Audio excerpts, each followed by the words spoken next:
وروحي أحرفي ولساني عربية حسبي.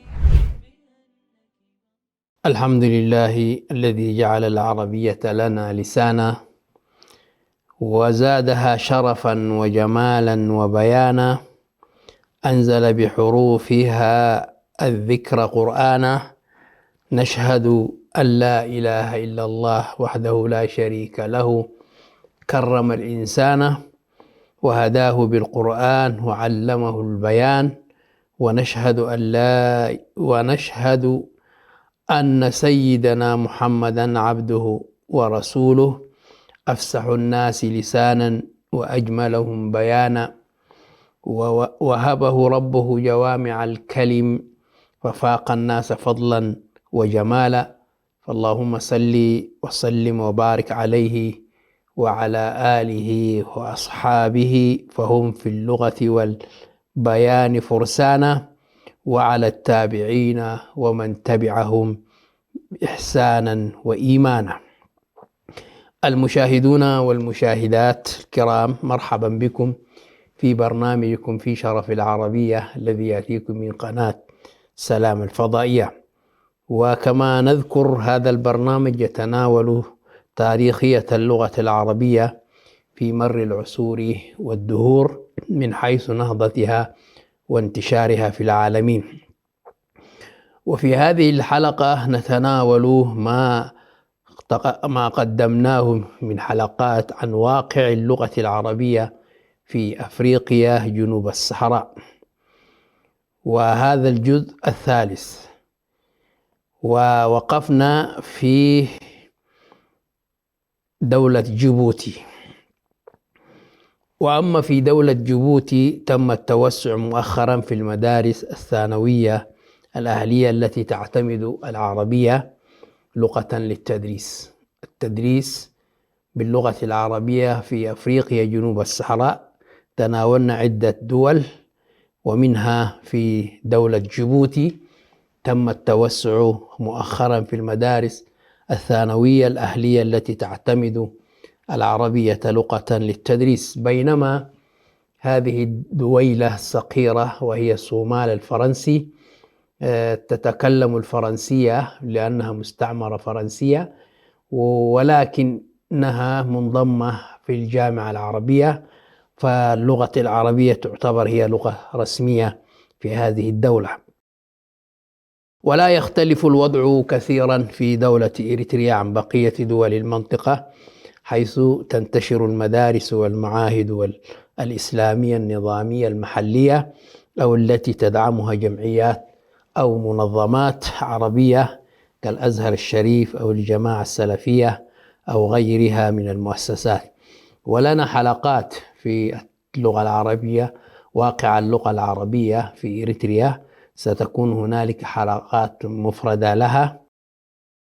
ومن أهم المعاهد والمدارس الإسلامية التي تدرس اللغة العربية في إريتريا المعهد الديني الإسلامي بمدينة أسمرة، وهو ملاصق بجامع خلفاء الراشدين، ومدرسة النهضة الإسلامية بمدينة أسمرة أيضا، والمعهد الإسلامي في مدينة مصوع، والمعهد الديني الإسلامي بمدينة كرن فيها عدة معاهد، والمعهد السلفي بمدينة حقات، والمعهد الديني بمدينة أقردات. كل مدينة في أريتريا كان فيها معهد تابع للأوقاف الدينية. والمعهد الإسلامي بقرية منصورة، والمعهد الإسلامي بوادي شلاب، والمعهد الإسلامي بمدينة أفعبت، وغيرها من المعاهد والمدارس الإسلامية.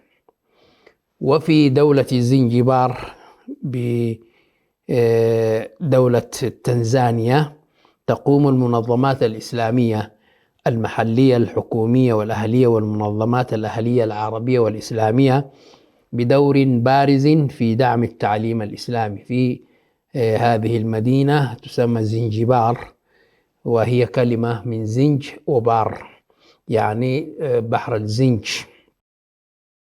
وبالإضافة للمدارس الإسلامية الأهلية النظامية، حيث قامت منظمة الدعوة الإسلامية ببناء 10 مدارس قرآنية نموذجية في كل من جزيرة أونغا وبيما. وتقوم هذه المدارس حاليا بتعليم اللغة العربية وتحفيظ القرآن الكريم للأولاد والبنات صباحا، كما تقوم بفتح أبوابها مساء للطلاب الكبار. هذه في دولة تنزانيا، بالتحديد في مدينة زنجبار. كذلك تقوم جمعية العون المباشر للجنة مسلمي أفريقيا بإدارة 8 مدارس قرآنية بمنهج موحد، وتضم هذه المدارس 1977 طفلا.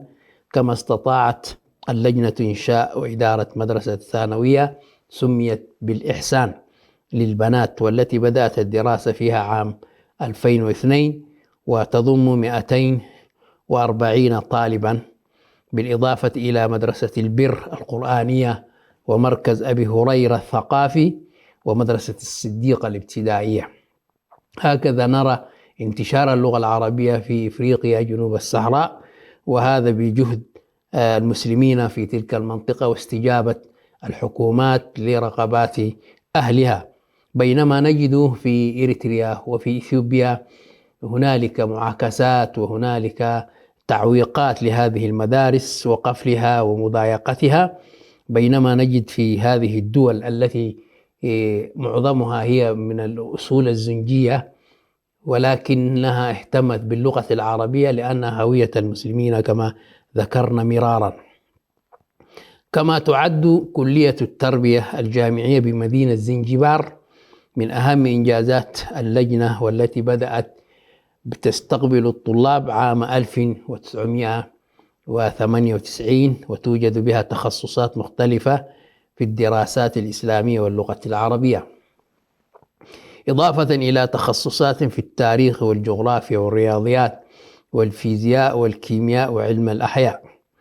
هذا تطوير للتعليم الديني، بدل أن يكون فقط مهتم بالفقه والعبادات والقرآن الكريم، أدخلت هذه المواد حتى يواكب الطالب حينما يتخرج من هذه الجامعات بأن يعيش في وسط أهله له إضافات معرفية.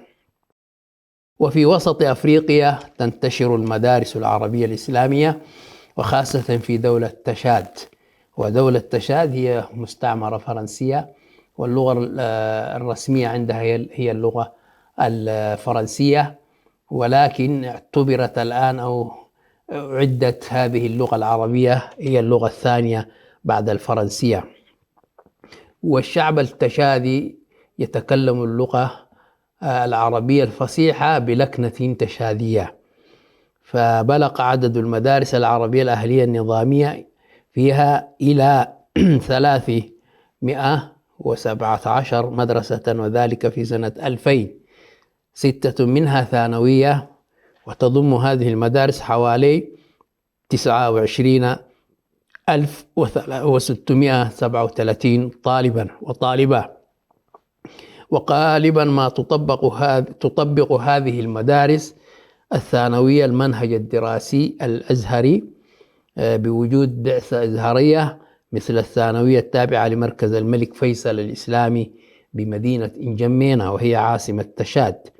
أما المدارس العربية الابتدائية والمتوسطة والإعدادية فبعضها يطبق المنهج الدراسي السوداني بما يسمى مدرسة الصداقة سودانية تشادية، وباللغة العربية تدرس باللغة العربية هذه المدارس، وبعضها يطبق المنهج السعودي أو المنهج الجزائري على حسب المنظمة التي جاءت من البلدان مساعدة في تعليم اللغة العربية. وكذلك المنهج الليبي، وهنالك كلية الدعوة تابعة لليبيا.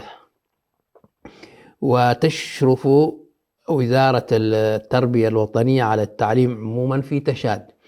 وكذلك يوجد في تشاد عدد من المعاهد الإسلامية العربية التي تأسست بالتعاون مع بعض المؤسسات في الدول العربية، حيث قامت رابطة علماء حيث قامت رابطة العالم الإسلامي في مكة مكرمة بإنشاء معهد إسلامي في مدينة أبشي، وآخر في العاصمة نجمينا، وهذه مدينة أبشي هي منطقة حدودية بين السودان والتشاد. وأما في دول غرب أفريقيا التي انتشرت فيها اللغة العربية انتشارا عظيما، نجد إنشاء المدارس العربية والإسلامية الخاصة وجدت تشجيعا من قبل كثير من أصحاب القرار، فانتشرت بشكل ملحوظ. وفي دولة مالي على سبيل المثال بلغ عددها 1078 مدرسة هذه تدرس باللغة العربية، وذلك في عام 2005، وبلغ إجمالي عدد الطلاب إلى 182,744 تلميذا، أي ما يمثل 20% من الطلاب الدارسين في جمهورية مالي. أما في دولة بوركينا فاسو فلديها 219 مدرسة عربية. هذه دول لا توجد فيها قبائل عربية، إنما هذا الدافع من قبل مسلمي هذه الدول احتراما للغة العربية ولتعليم أبنائهم الدين الإسلامي. منها 31 من المرحلة الثانوية، ويبلغ إجمالي الطلاب في بوركينا فاسو إلى 35,000 تلميذا. وأما في دولة سيراليون أنشأت الجمعيات الدينية الإسلامية المحلية والعربية عددا من المدارس الإسلامية، وكذلك تأسس عدد من المعاهد الإسلامية تدرس فيها اللغة العربية، ولها نوعان: معاهد عربية بحتة تدرس باللغة العربية، وهي تتخذ اللغة العربية لغة تدريس لجميع مواد فيها، وهي تمد المدارس الابتدائية والإعدادية والثانوية بمدرسي العلوم الدينية والعربية. وأما النوع الثاني فهي المعاهد الأنجلو عربية، يعني الإنجليزية العربية، وهي المعاهد التي أنشئت خصيصا لتدريس العلوم الغربية بجانب العلوم الإسلامية باللغة الإنجليزية كلغة تدريس، وتدرس اللغة العربية فيها كمادة دراسية. وغالبة هذه المعاهد تعتمد على منهج وزارة التربية والتعليم، بالإضافة إلى منهج خاص بالعلوم الإسلامية واللغة العربية ومبادئها. وقد وجدت هذه المعاهد تشجيعا من قبل الحكومة والشعب. إلى فاصل قصير ثم نعود إليكم. عربية قلبي وروحي أحرفي ولساني، عربية حسبي، عربية قلبي وروحي أحرفي ولساني، عربية. السلام عليكم ورحمة الله تعالى وبركاته. مرحبا بكم بعد فاصل قصير نواصل ما انقطع من الحديث عن واقع اللغة العربية في إفريقيا جنوب الصحراء، ووصلنا إلى دولة بوركينا فاسو وسيراليون. وقد بلغ عدد المدارس والمعاهد في دولة سيراليون في عام 2005 حوالي 27 مدرسة ومعهدا، يضم معظمها المراحل التعليمية المختلفة من الابتدائية حتى الثانوية.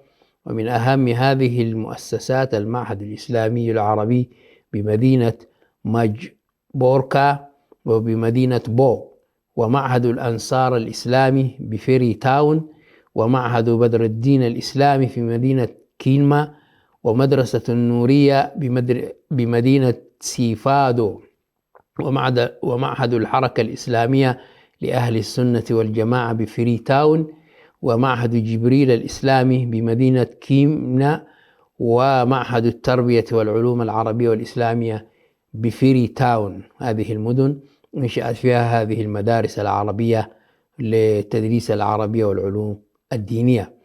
وأما في دولة غامبيا تنتشر المدارس العربية الإسلامية في جميع أنحاء غامبيا، ورغم حداثة عهد المدارس العربية الإسلامية هناك، فإن عدد هذه المدارس بلغ حوالي 29% من مجموع 476 مدرسة بغامبيا، في حين وصل عدد الطلاب إلى 7% من مجموع 134 ألف تلميذا، يعني نسبة الذين يتعلمون اللغة العربية 7%. أما المعلمون والمعلمات فنجد أنه من مجموع 4997 معلما يعمل حوالي 12,060 في المدارس العربية. ومن أهم المدارس العربية الإسلامية في غامبيا مدارس الاتحاد الإسلامي الغامبي، ومدرسة عمر بن الخطاب، والمعهد الإسلامي بمدينة باركاما، ومركز الدراسات الإسلامية بمدينة سركندا، ومدرسة مسلم هاي سكول، ومدرسة كوتو المتوسطة. وتتبع هذه المدارس مناهج متعددة، فمدارس الاتحاد الإسلامي يغلب عليها المنهج السعودي، ومدرسة عمر بن الخطاب يغلب عليها المنهج المصري، ومعهد بركامة يغلب عليه المنهج الليبي، وقليل منها تطبق المنهج الحكومي كاملا. ويتم تدريس اللغة العربية في كافة هذه المدارس، وذلك بعد إقرار مادتي اللغة العربية والتربية الإسلامية ضمن مقررات جميع المؤسسات التعليمية في جمهورية غامبيا. وبالإضافة إلى المدارس العربية الإسلامية السابقة الذكر، أنشأت دولة ليبيا والإمارات العربية المتحدة معا 4 مراكز إسلامية في أفريقيا جنوب الصحراء، في وسط وغرب أفريقيا، في دولة مالي وتوغو وبوروندي ورواندا. وتمتاز هذه المراكز بأنها تطبق البرنامج التعليمي لبلدان المقر مستعملة اللغة الفرنسية، والفرق الوحيد بينها وبين المؤسسات التعليمية الحكومية هي أن طلابها ملزمون بتعليم العربية وبمتابعة دروس التربية الإسلامية بالنسبة للطلاب المسلمين منهم. وفي دولة جنوب إفريقيا تنتشر المدارس الإسلامية بشكل أقل من بقية أنحاء أفريقيا لأن عدد المسلمين قليل. ففي دولة جنوب إفريقيا بنيت كثير من المدارس الإسلامية الخاصة والتي تدرس اللغة العربية كمادة دراسية، كما يوجد عدد كبير من مدارس تحفيظ القرآن الكريم، ويلتحق الطلاب المسلمون بها في المساء. ويوجد معهد للشريعة الإسلامية في منطقة الكيب بدولة جنوب أفريقيا. كذلك شهدت دولة جنوب أفريقيا ما بعد التفرقة العنصرية تأسيس مدارس أجنبية مثل التركية والمصرية، وتتمثل المدارس المصرية في مدارس الأزهر الشريف، وتدرس الدراسات الإسلامية والعربية فيها باللغة العربية بواسطة شيوخ مصريين، أي بعثة الأزهر الشريف، بينما تدرس المواد الحديثة باللغة الإنجليزية بواسطة مدرسين من جنوب أفريقيا. وكذلك نجد في دولة زيمبابوي يوجد مركز إسلامي في تشانيكا يضم مدرسة إسلامية تقليدية وأخرى حديثة. وقد نجح مسلمو زيمبابوي في الحصول على أذن من الحكومة ينص على أن كل مجموعة تتكون من 50 أسرة يسمح لها بإنشاء مدرسة قرآنية خاصة بها، وهم أيضا يمتلكون حق بناء المساجد في مناطقهم، كما أن هناك 100 مسجد رئيس في القطر، بالإضافة إلى مئات أخرى من المساجد الصغيرة ملحقة بكل واحد منها مدرسة لتدريس القرآن الكريم. ونجد كذلك في دولة مالاوي تم السماح بدراسة الديانات في المدارس، مما مكن المسلمون أن تكون لهم حصص في التربية الإسلامية كما للنصارى، كما تم السماح للمنظمات الإسلامية بالعمل في دولة ملاوي مما ساهم في بناء المدارس. هكذا نجد اللغة العربية انتشرت في إفريقيا جنوب الصحراء، وبجهود من مسلمي هذه البلاد ولحبهم للغة العربية ولدينهم الإسلامي. فالآن نجد التعليم الجامعي الأهلي، أي المدارس الأهلية، الجامعات الأهلية التي أنشئت في إفريقيا جنوب الصحراء. لم تقتصر المؤسسات العربية الإسلامية في دول إفريقيا جنوب الصحراء على المدارس بمراحلها المختلفة، أي الابتدائي والمتوسط والثانوي، إنما انتقلت إلى إنشاء مؤسسات جامعية، بل أمكن في بعض البلاد إنشاء جامعات إسلامية أهلية. ففي غرب أفريقيا أنشئت الجامعة الإسلامية في دولة النيجر سنة 1406 هجرية، الموافق لعام 1985 بقرار من منظمة المؤتمر الإسلامي لخدمة المجتمعات الإسلامية في غرب أفريقيا الناطقة بالفرنسية. وتضم كلية اللغة العربية والدراسات الإسلامية، وهما تستقبلان حوالي 500 طالبا أغلبهم من البلدان الفرنكوفونية بالمنطقة، وتلقى الدروس باللغة العربية وتدرس الفرنسية كلغة ثانية. كما أنشئت جامعة الملك فيصل في وسط أفريقيا في دولة تشاد، وقد تأسست عام 1411 هجرية الموافق لعام 1991 ميلاد، وهي جامعة إسلامية أهلية، وهي مؤسسة إسلامية علمية غير حكومية تخضع لإشراف وزارة التعليم العالي والبحث العلمي بدولة تشاد. وتهدف الجامعة لنشر اللغة العربية والثقافة والحضارة الإسلامية في تشاد وغرب أفريقيا، وإحداث توازن بين اللغة العربية واللغة الفرنسية في المجال الإداري والتعليمي، وإعداد معلمين مؤهلين في مجال اللغة العربية والتربية الإسلامية. وتضم الجامعة عددا من الكليات، هي كلية اللغة العربية وكلية التربية ومركز المدينة المنورة للتدريب. وتلقى الدروس باللغة العربية في هذه الجامعة الأهلية، وتدرس الفرنسية كلغة ثانية. ويوجد في الجامعة طلاب من مختلف أنحاء القارة الإفريقية، ويبلغ عددهم حوالي 676 طالبا.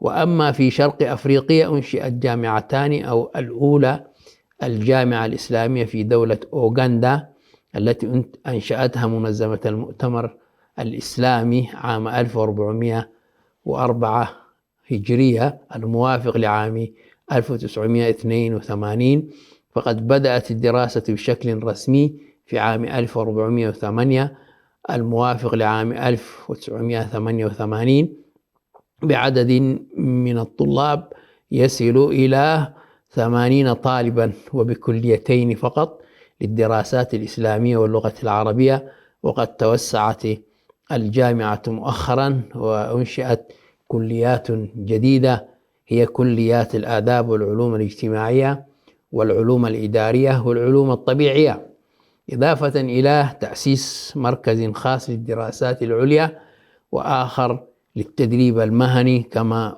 أدخلت الجامعة تخصصات متنوعة بدءا من إدارة تنمية الموارد البشرية وتخطيط المشروعات وصولا إلى علوم الحاسب الآلي. وقد بلغ إجمال عدد الخريجين إلى 2682 طالبا، وذلك في عام 1425 هجرية الموافق إلى عام 2005. وينتمي هؤلاء الخريجون إلى 15 دولة إفريقية. وأما الثانية فهي جامعة مقديشو الأهلية في دولة الصومال، تأسست في عام 1416 الموافق لعام 1996 ميلادية، وتعد دولة الصومال من ضمن الدول المنضمة للجامعة العربية، وتعد اللغة العربية هي اللغة الرسمية فيها، ولكن هنالك تجاهل لهذه اللغة في أوساط الصوماليين، وهي كأول جامعة أهلية في تاريخ الصومال الحديث.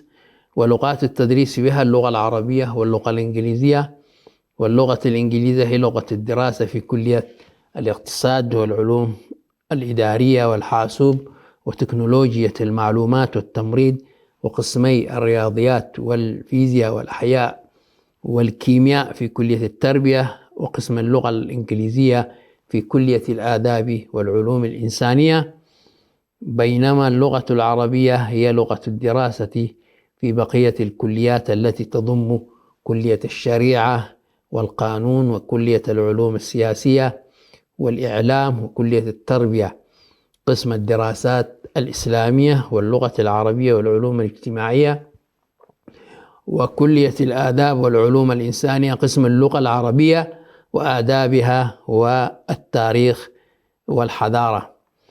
إلى لقاء آخر ألتقيكم، السلام عليكم ورحمة الله تعالى وبركاته.